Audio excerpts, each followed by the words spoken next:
I'm 81 years old. My name is Margaret, and I don't say that often anymore, because there aren't many people left who ask. I live alone now, in a small apartment with thin walls and a view of a parking lot. In the mornings I make tea even though my doctor says coffee is fine. Old habits don't ask permission. They just stay. There's something I need to talk about. Not because I figured anything out. Not because I did things right. I'm talking because I'm running out of time.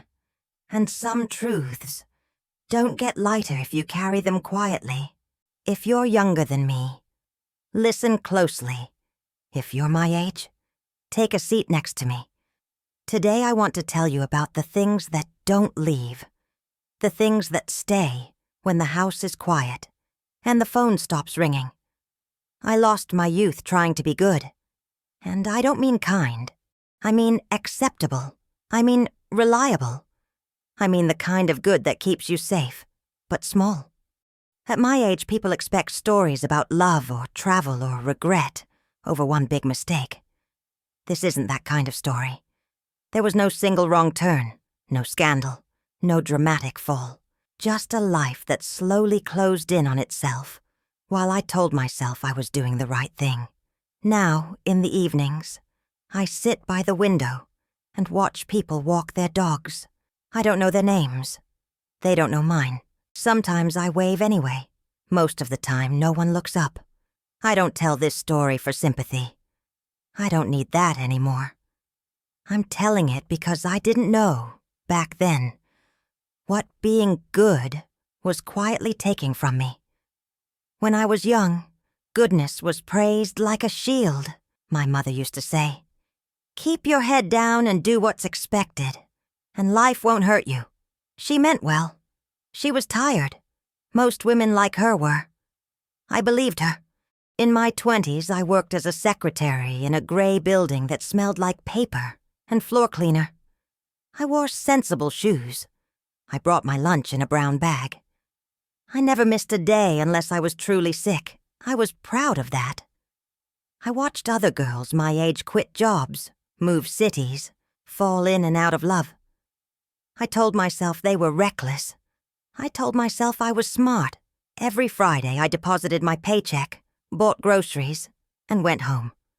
I listened to the radio while I cooked. Same station, same time. It felt stable. It felt safe. People liked me. Or at least they didn't disapprove of me. My boss said I was dependable. My aunt said I'd make a good wife someday. Neighbors smiled and said, "She's such a good girl." No one ever asked if I was happy. And I never thought to ask myself. When I met my husband, it wasn't fireworks. It was relief. He was steady, predictable.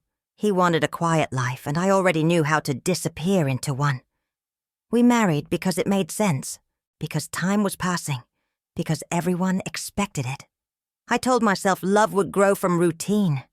Sometimes it did, sometimes it didn't. I don't want to be unfair. He wasn't cruel. He wasn't cold. He just took up space, and I learned very early how to fold myself smaller so there was room for both of us. I said yes when I wanted to say maybe. I stayed silent when I wanted to argue. I smiled when I felt restless.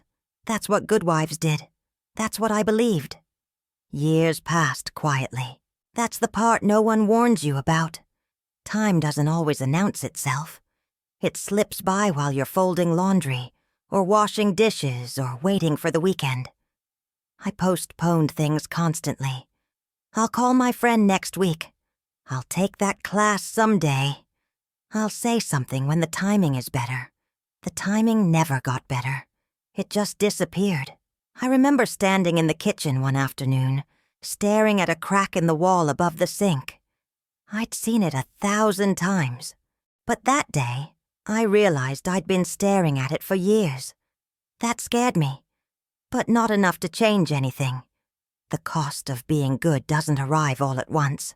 It comes in small withdrawals. You miss one birthday because work is busy. You skip one conversation because it feels uncomfortable. You stay quiet one more time because you don't want to be difficult. None of it feels like a loss in the moment, till one day you look around and realize the room is emptier than you remember. Friends drifted away. I didn't fight for them. I assumed they'd always be there. Family members passed, one by one, and I told myself I'd visit more often next year. There was always a next year, until there wasn't. The turning point wasn't dramatic. No shouting, no collapse. It was my husband's illness. He got sick slowly. The kind of sick that rearranges your days before you realize it's permanent. Appointments replaced plans. Silence replaced conversation. When he died, I felt something I wasn't prepared for. Not just grief, relief, and then shame for feeling it. After the funeral, after the casserole stopped coming, I sat alone in the living room and realized something terrible. I didn't know who I was without being needed. I had spent so many years being good for everyone else that there was very little left when no one was asking anymore. That was when clarity arrived. Quietly, almost politely, I saw the years I had traded away. Not for joy, not for passion, but for approval. For the comfort of not rocking the boat. Some things cannot be fixed. That's the truth no one likes to say. You can't go back and speak with the voice you swallowed. You can't reclaim the years you spent waiting. You can't become the person you were too afraid to be. I live with that now. It sits beside me like an old ache, not sharp, just constant. There are moments of gratitude, yes. I had food. I had shelter. I wasn't mistreated.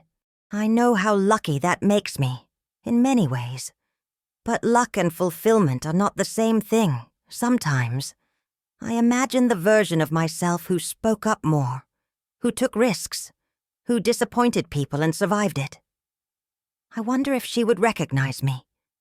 If you're listening to this, I don't know where you are in your life. I don't know what you've been told is good or proper or safe. I only know what I noticed too late. Being good is easy to praise and hard to mourn. No one applauds the life you never lived. If I could sit across from you, I wouldn't tell you what to do.